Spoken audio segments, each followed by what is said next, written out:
Bringing you the big picture, KOAM News Now.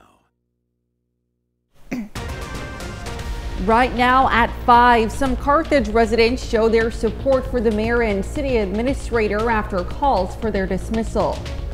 And we're in for a rainy week starting this morning. I'll have more details in just a bit. Plus, community members in Lamar are rallying together to show how much they want to keep the community aquatic center. The 4 states' most watched news starts now. Well, good morning and welcome to the KOAM Morning News. It's 5 a.m. I'm Elise Noe. And I'm Lindsay Gaffney. We've got Lindsay for the rest of the week. Chris has had some time off, so Lindsay is here to join us this morning, bright and early. Oh yeah, I'm loving it. I'm a early bird. What early bird gets the worm? Yes. Yep. Yes. Unfortunately, we have some rain coming in today. This morning, a few showers in the northern counties. But let's take a look outside and see what we can expect for today. Right now, 55 out in Joplin and surrounding counties, not far off from that. We don't have any rain right now in most of the counties, although some pushing into those northern counties. Other than that, pretty nice morning. I saw the full moon when I was driving in this morning, and light winds about 15-20 miles per hour, but we do see some gusts 25-30 miles per hour. So temperatures across the region still in the lower to mid 50s, 52 out in Jay and Grove, Miami as well. So it was a little cooler, but yesterday was a lot chillier. So I'm glad we're back into the 50s for our lows. Now for the rest of the morning, you can expect cloudy skies, maybe a few isolated showers, especially if you're in those northern counties. We see that front pushing in already.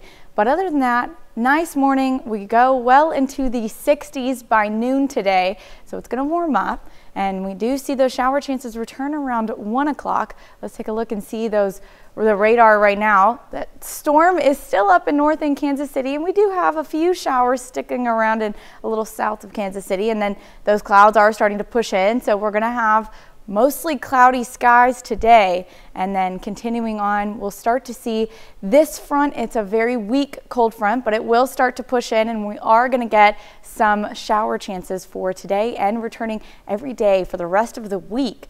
A lot of rain in the forecast, and I'll have more details for you in just a bit. All right, thanks, Lindsay.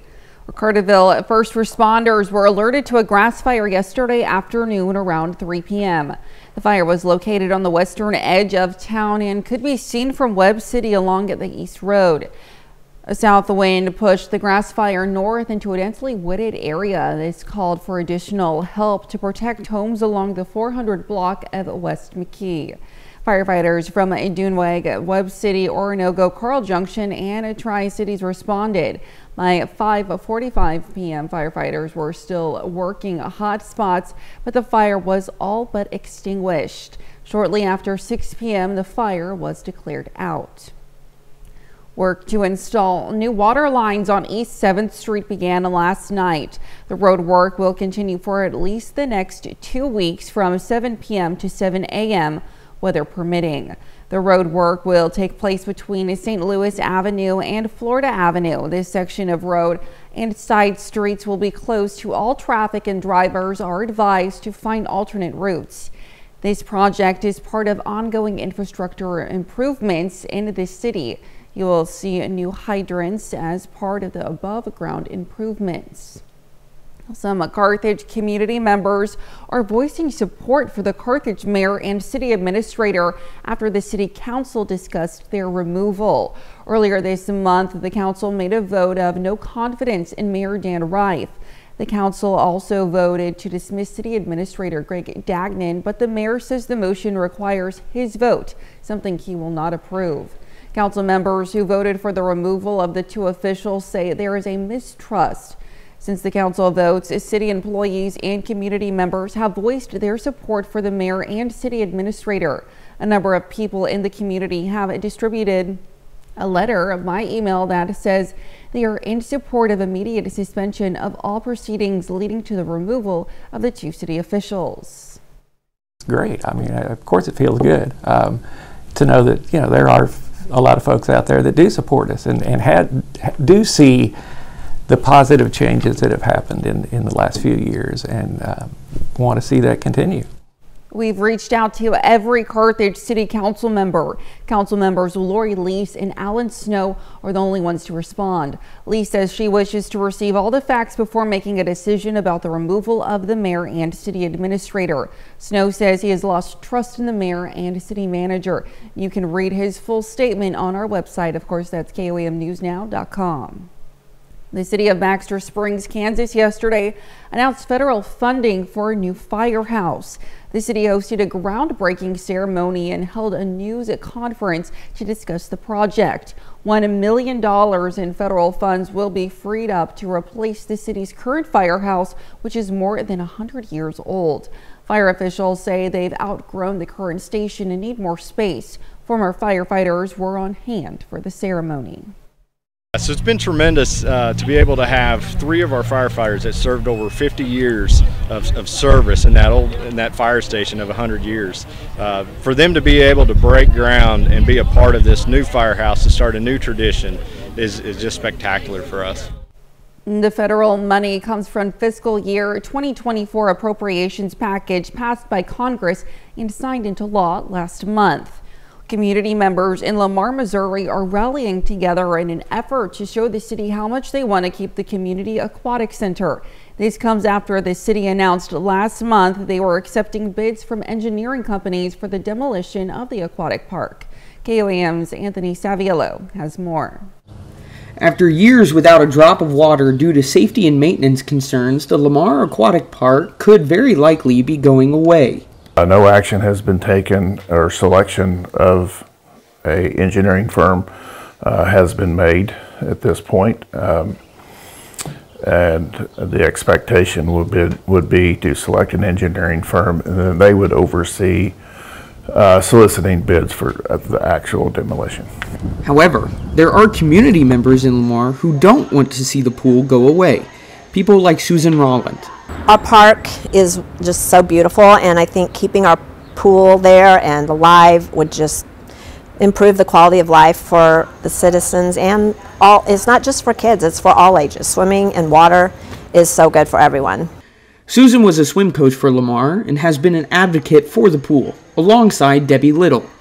Both of them say they want to work with the city in hopes to salvage some, if not the whole, aquatic facility. We have a really great opportunity to do something great for our community right now, and we don't want to butt heads with the city at all. We want to be a helpmate to them. We want to take our ideas and what we'd like to see as a community and give them a plan of action that we'd like to see put in place by our city officials. Mayor Olchin says the aquatic park was something he wanted to address when he was elected, but has concerns about the cost of keeping the current facility. Those numbers came back very high, and no action has been taken on that inspection. So there's lots of ideas and thoughts out there about what we need to do next. As it stands right now, the fate of this pool and the surrounding facility is still unknown. But the mayor says that him and the city council are going to do what they feel is best for the community. But community members want to make sure that that means keeping this pool. Reporting in Lamar, Anthony Saviello, KOAM News. The advocate group will meet again next week to discuss further plans. You can learn more about their plans on our website, KOAMnewsnow.com. And that's a look at this morning's top stories and weather in our first 7 minutes, coming up on the KOAM Morning News.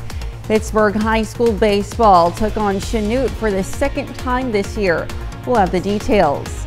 Plus, a new report says Europe is the fastest warming continent, with temperatures rising at roughly twice the global average. And rain chances return. We'll have what to expect with Lindsay Gaffney in the Skywatch Weather Center. You're watching the KOAM Morning News. We'll be right back.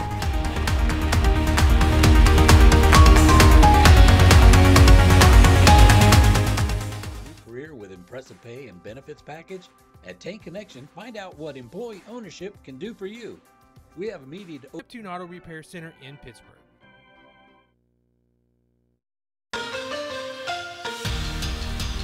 Two of the top baseball teams in the SEK Conference met yesterday afternoon. Pittsburgh host Chanute. The Purple Dragons all lost to the Blue Comets in their first meeting of the year last month. Both of them entered yesterday, having won 4 of their last 5.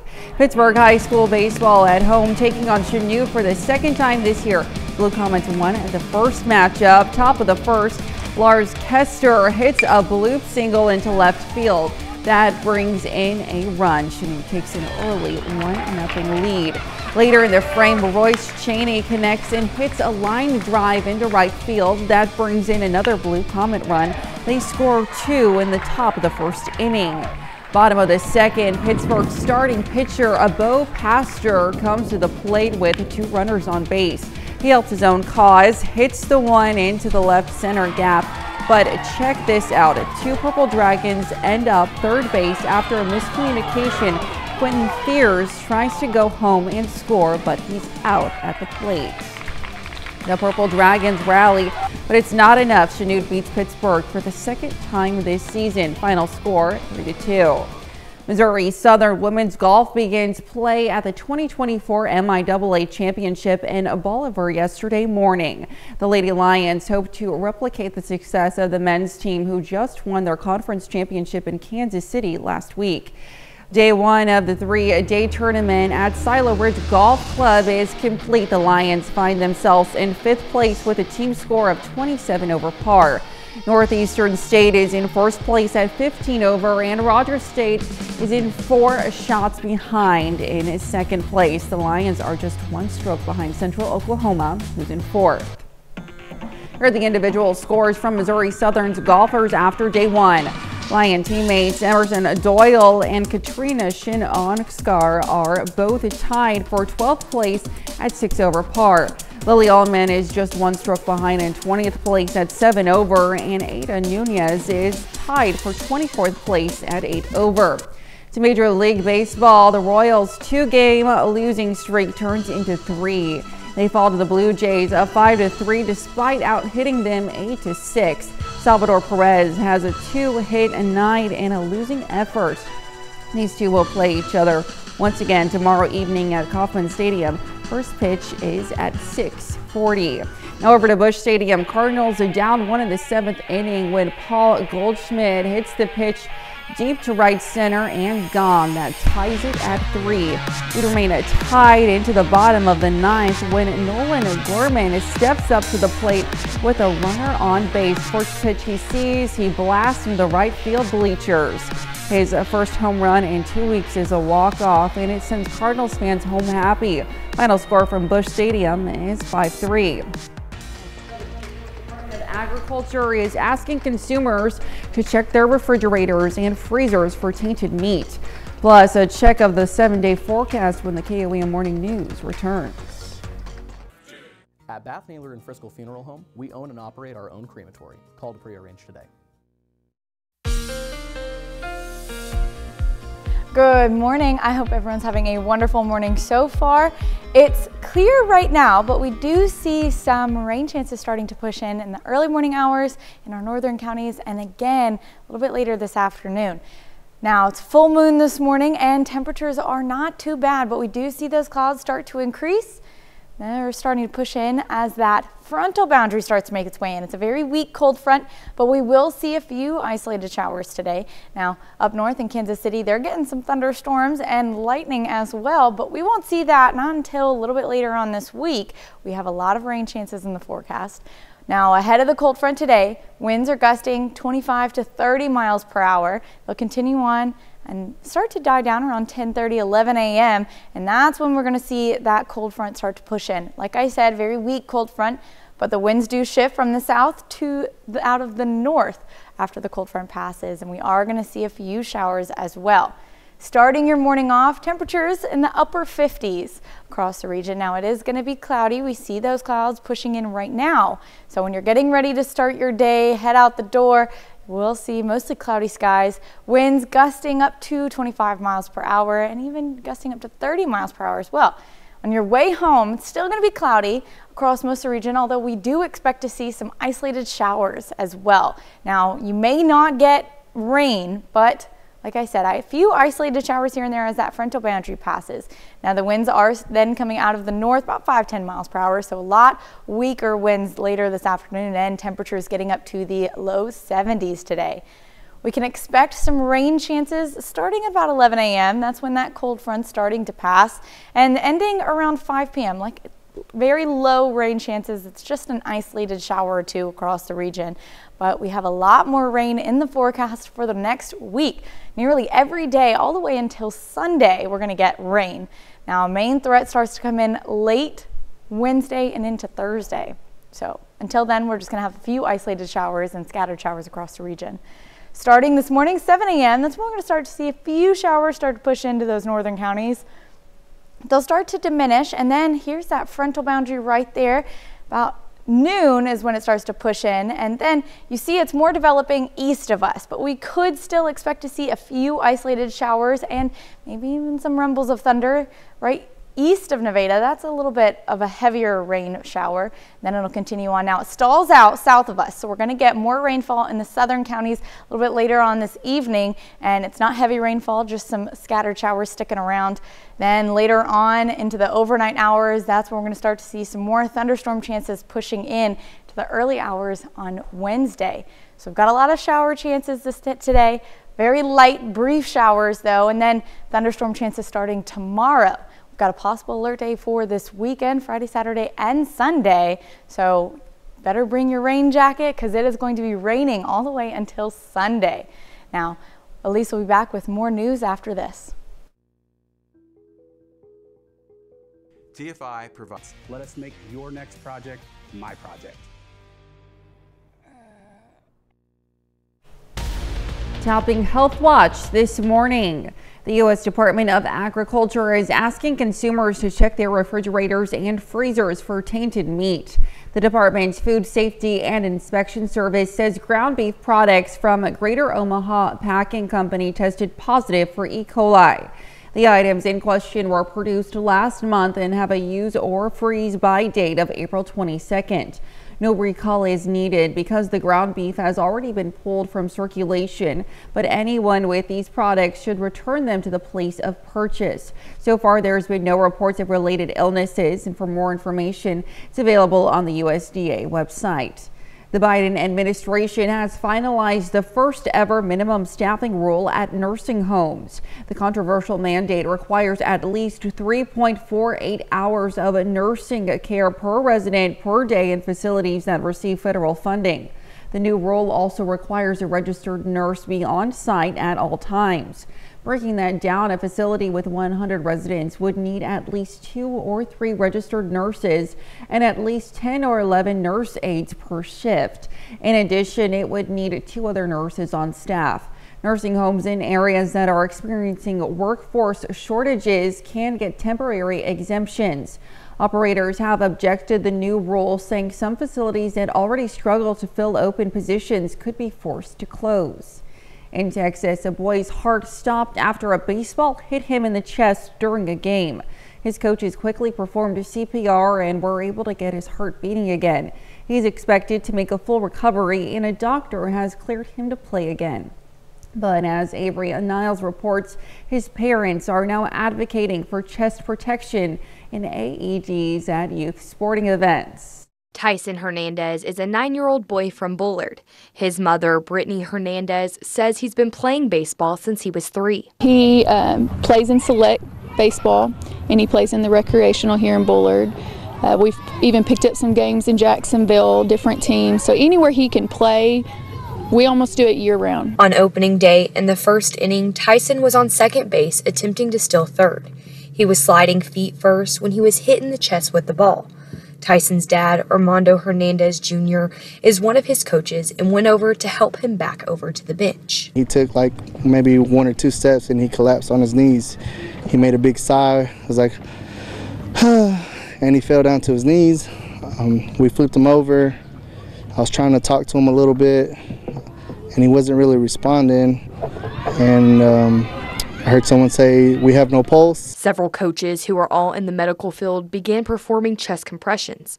10 compressions were administered before his pulse came back. All I heard was someone say, "He's back." You know, he was definitely dazed and confused. Within 10 minutes of getting the call and took him to a local hospital. From there, he was transferred to Children's in Dallas. They ran tests and everything came back normal. Brittany says it wasn't until they were back home that they got the diagnosis of commodio cordis. It's an injury to the chest that throws the heart out of rhythm. And unless there's immediate CPR or shock from an AED, usually the person doesn't come out of the rhythm and it could be fatal. First thing that came to our mind was Damar Hamlin. Even though their preventative use has not been entirely conclusive, the family is pushing for chest plates to be worn by young athletes. Medical experts agree there are certain benefits. Tyson thinks so too. I think people should wear it so it doesn't happen the same thing. As well as having AEDs at youth sporting events. Just to bring awareness that it could happen to anyone's kid is very important to us. That's a look at some of today's top health stories. You're watching the KOAM Morning News. And we've got shower chances tonight and continuing on for the rest of the week. More details after this with more news and weather. Center. AFC Joplin's medical staff will start seeing patients on Wednesday, May 1st, where we will be open 7 days a week and walk-ins are welcome. Right now at 5:30, a proposed sober living house in Baxter Springs has some members of the community divided. And we've got some showers pushing into our northern counties and returning again later this afternoon. Fort Scott, Kansas welcomes visitors to the city with a brand new archway. The 4 states' most watched news starts now. Good morning and welcome to the KOAM Morning News. It's 5:30. I'm Elise Noe. And I'm Lindsay Gaffney. And yes, we've got Lindsay here for the rest of the week with us. We're excited to have her. We used to work on the weekends just briefly before I moved over here, so it's always nice when she comes to visit us. It is. It's a nice little change of pace for me as well. Getting up, starting my day really early. She was just saying, she's like, we're already 30 minutes in. I'm like, Lindsay, you've got more time than you even know. We definitely have a while with you guys this morning. Yes, happy to. Good thing too, because we've got some shower chances starting this morning. It's going to continue on all weekend long, or all week long and into the weekend. Temperatures right now, mid-50s out in Joplin, about 55. Still clear out in Joplin as well. Full moon when I was driving in this morning, but we do see clouds starting to push in ahead of the rain that we've got moving in as well. Now, winds are light right now out of the south, about 15 to 20 miles per hour, but we do see wind gusts up to 30 miles per hour this morning. Now, other than that, looking to be pretty nice start to the morning. Temperatures across the region still lower to mid-50s, 51 in Bella Vista and Anderson, 52 Neosho, so a little cooler, but a lot warmer than it was yesterday. Now temperatures warm up pretty nicely into the morning. By noon, well into the 60s. It's going to be mostly cloudy across the region, but we do start to see those isolated showers pushing into the northern counties. They'll calm down for the next couple of hours, but we do see those return just after 11 a.m. So early afternoon, we're going to see a few more isolated showers into the day. And after that, more shower chances return tonight. I'll have more details for you in just a bit. All right, thanks, Lindsay. We'll see you soon. Well, a nonprofit Sober Living Ministry is planning to transform one home in Baxter Springs, Kansas. KOAM's Amber Jenkins has more about the proposed new Sober Living house and some community response. Upright House Ministries is building its first sober living home for men on Park Avenue in Baxter Springs, Kansas. The Christian nonprofit organization plans to house 6 men who are serious about living sober. Have at least 30 days clean, go through an extensive interview process and background checks. And we want to give them a safe place to come in, be able to rest and recover from the life that's been on the streets. One neighbor passed out flyers to residents concerned about the house location. The sober living home is 300 feet south of an elementary school and a 3-minute walk from a restaurant bar that you can see from the porch. I kind of questioned the location myself at first, but I work with folks all the time. There are different classes of people in addiction. The people we're going to be working with are guys who are really trying to get their life together. I wouldn't dream of bringing somebody in here just straight detox off the street and put them in the neighborhood, because that would be wrong. We're going to be good neighbors. Another neighbor who lives 2 houses down says he's happy a sober living house is opening up. A lot of hate talk against the house, afraid that criminals are going to be near our children, and these kind of criminals aren't necessarily child offenders, so we don't need to worry about them. People trying to get clean are, people we need to have around. The Upright House Ministry president saw the online discussions. He wants residents to know that the 6 men living there will be serious about sober living. Folks that are getting really upset don't really understand who we're talking about. They think that it's going to be like Skid Row. That cannot happen in the neighborhood, and it will not happen in the neighborhood. Reporting in Baxter Springs, Amber Jenkins, KOAM News. The residents who made the flyer plan to speak at the city council meeting to address the placement of the sober living house. The Baxter Springs City Council meeting is today at 7 p.m. The city of Fort Scott now has a new entranceway to its historic downtown. The Fort Scott Chamber of Commerce yesterday hosted a ribbon cutting for the new downtown arch. It was paid for with grants from the Patterson Family Foundation and Blue Cross Blue Shield. The event also served as the kickoff for the downtown cleanup project. The community members were so important. They were a part of every decision. We had a steering committee of community members that were able to completely draft up the design and see it through. What this does is recognizes that health in a community is really about quality of life. And so this initiative, they worked with community members to identify what the community members would like to see that makes their community inviting and a great place to live. The chamber also gave away camping chairs and a fire pit at the event. As people across the country celebrate Earth Day, the Webb City Public Library helped patrons develop their own green thumbs yesterday. The library has more than books, opening up a seed library for the first time this year. Seed companies and library patrons have donated seeds, and the public is free to pick out whatever they'd like. Available seeds include various types of produce, flowers, and herbs. The seed library organizers say it offers an opportunity for the public to try out gardening. I also know there's a lot of people that want to spend money on gardens and stuff, but it gets really expensive when you want to do that, and some people just can't get started. It's worth it if you can do it, but when you can't get started, and people can just come in here and get what they need. The library hopes people turn in seeds from their own crops at the end of the season. They hope that by doing so, the seed library will create a cycle of growth for the community to enjoy in future years. And that's a look at our top news stories coming up this half hour on the KOAM Morning News. Authorities in Ecuador capture one of the nation's most wanted criminal leaders. Plus, the Ukraine aid bill that passed the House over the weekend is on its way to the Senate. We'll have the latest. You're watching the KOAM Morning News.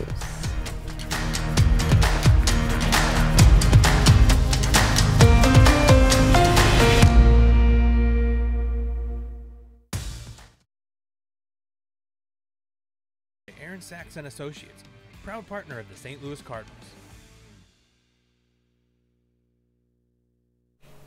Topping World Watch.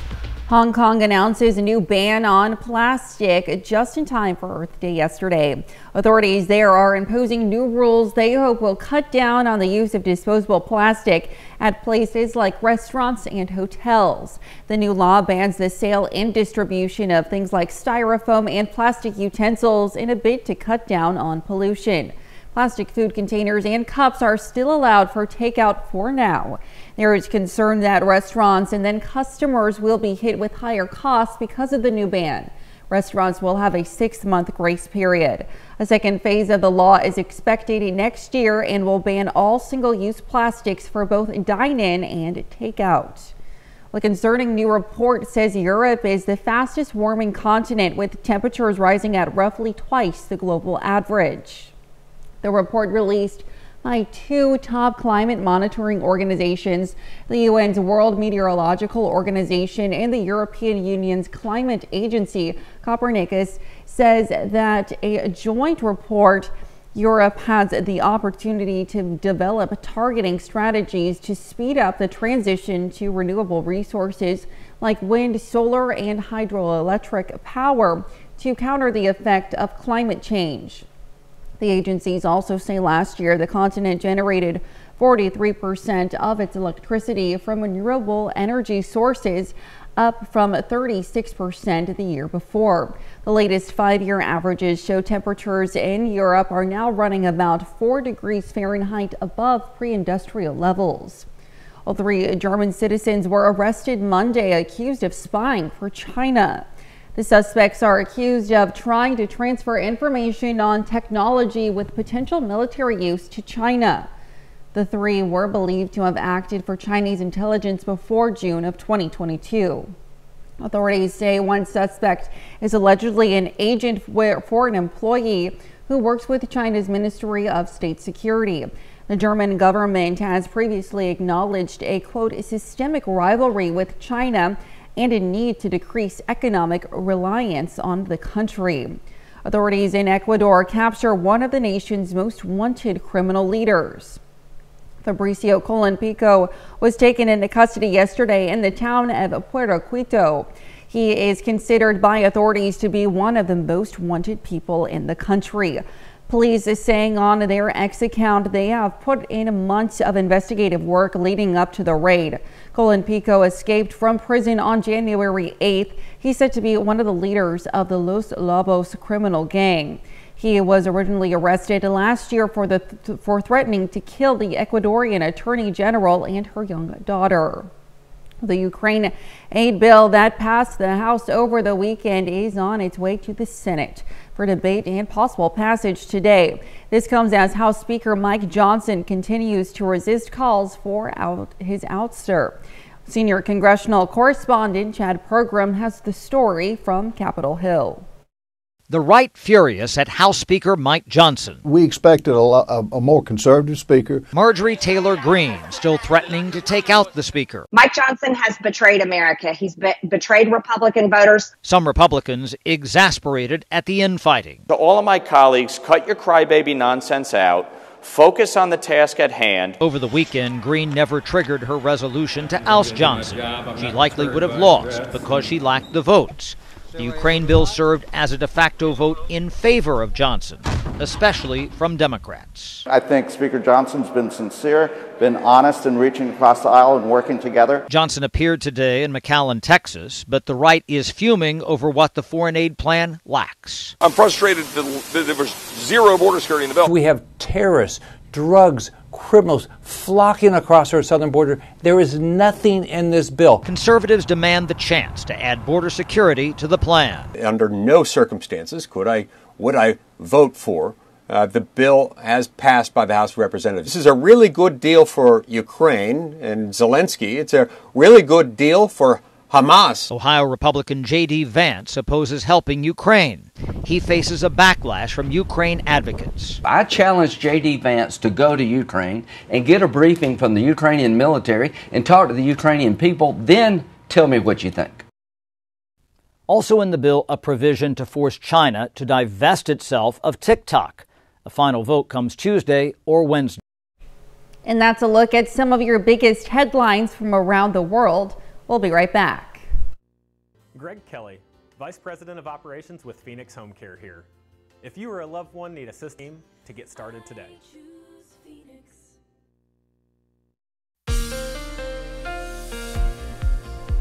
Good morning. Right now, sun's coming up slowly but surely, and we do have those clouds pushing into the area, so it's going to be a cloudy start to the morning. Now, no rain yet, but we do see a few showers in those pushing into those northern counties. Right now, still nothing, but we do see those clouds as well. Now, up in Kansas City, they're getting some pretty serious storms. We're not getting any of that, but we do see an isolated shower or two as that cold front pushes in. Now, nothing too severe, but we will see a few showers. Now ahead of the cold front, winds gusting 25 to about 30 miles per hour this morning. Now it'll continue on, start to die down around 10:30, 11 a.m., about 20-25 miles per hour gusts. And then we see that cold front push through. Winds shift from the south out to the north. And then that's when we're going to see those winds die down completely later on this afternoon. Starting your morning off, temperatures in the upper 50s, 57 in the Joplin region and surrounding counties, still sticking around in the upper 50s, maybe even lower 60s by this point. And then clouds do continue to increase as we get into the later morning hours. Winds gusting about 25 miles per hour, but standard about 15-20 miles per hour out of the south. Now, as you're coming home from school or work, we are going to start to see those showers pushing in. Temperatures are warming up to the lower 70s today. Still be pretty cloudy across the region and then a few isolated showers here and there. But winds have shifted out of the north and they're calmed down about 5-10 miles per hour. So timing today, you can expect from 11 a.m. to 5 p.m. to see a few isolated showers crossing the region. Now, still pretty low percentage. Like I said, they're isolated and it's not going to be across the region. Just a few as that cold front passes. Now, these shower chances continue on tomorrow and thunderstorms start to push in tomorrow night and into Thursday morning. So we've got a lot of rain chances in the forecast, and let's take a look at timing for today. This is about 7 a.m. We'll see those showers, very light, start to push in. They're going to diminish, and then we're going to start to see that cold front making its way through.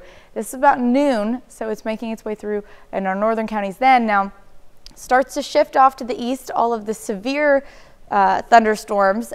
We're still getting possibly a thunderstorm, but likely just a few showers dropping down to the south. Now, once it hits the southern counties, it's going to stall out. So we're only going to see a few showers, but they're going to stick around for quite a while.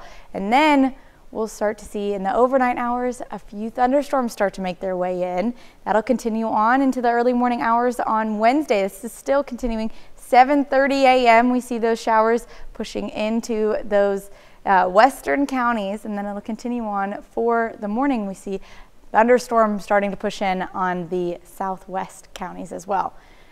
A lot of rain chances in the forecast and a possible alert day Friday, Saturday, and Sunday. But what you can expect today, a few isolated showers this afternoon, early afternoon from noon to 5 o'clock. And then it'll continue on into the overnight hours. We'll have some more thunderstorms even pushing through, and then a few isolated showers throughout the day on Wednesday. A lot of rain in the forecast. It's good for our region. We've got some drought conditions still, so good that we're having a lot of rain, but main threat pushing off into the weekend. But still, break out that rain jacket. We do have a few showers today and tonight. Be prepared for that. And Elise will be back with more news after this. I'm good, right?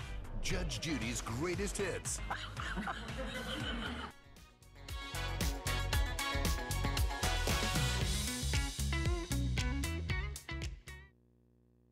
An 18-year-old from Massachusetts is working towards an ambitious goal, flying solo across all 7 continents.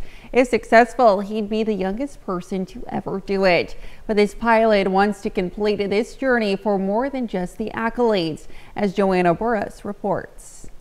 This plane has been heavily modified for the trip around the world. 18-year-old Ethan Guo is striving to become the youngest person to fly solo around the world, touching down on all 7 continents. Your vertical speed, your heading.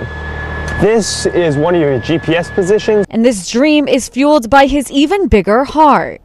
He aims to raise $1 million for St. Jude Children's Hospital for cancer research. A couple years back, my cousin, who was 18 at the time, he was diagnosed with stage 4. He was diagnosed with stage 4 Hodgkin's lymphoma. Guo was raised in Milton, Massachusetts, and says he's been planning this journey since he was 13 years old. And now that it's backed by a cause, he says he feels more determined than ever.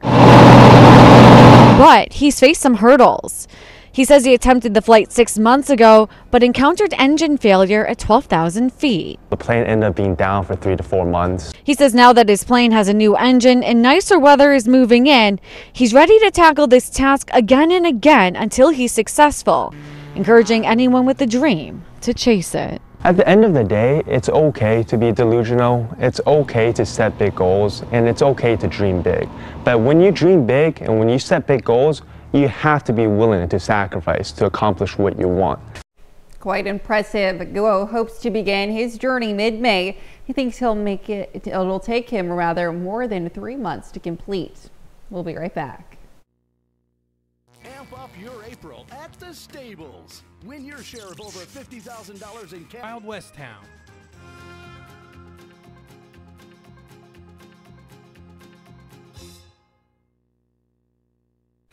Environmental activists mark Earth Day by cleaning up a South African beach Monday.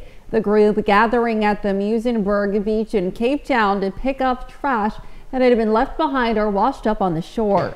Organizers say they would like to see South Africa reduce their plastics production by 60% by the year 2040. Activists have vowed to keep appealing to the government and to arrange beach cleanups on a regular basis.